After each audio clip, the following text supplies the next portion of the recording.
Actually, galing na ako sa trabaho. Ayun guys, nakapamili na ako. Uwi ko lang galing work. Tapos puntang palengke. Uwi na ng bahay mga guys.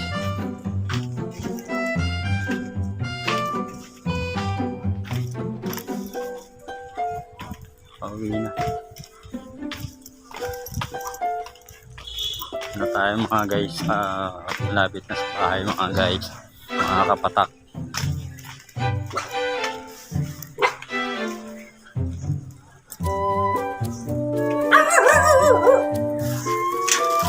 Galit sa ano yan, buto.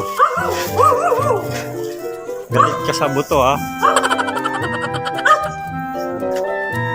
Kapag halata lang na galit ka sa buto. Nakakita ng buto eh, kaya tumatahol. Ayan mga guys, dito na sa bahay mga guys. Mga kapatak, mga busy sila oh. Mga busy. Oh, mga busy. Sos na naman. Ano? Oh, dahil pagpagod ako, baka... Putang ina mo! Magsik yan! Papatusin ka na ba? Kaya, Leo! Oh, sige! Kapatak, mababato talaga ang mga kapatak ko. Naloko lang.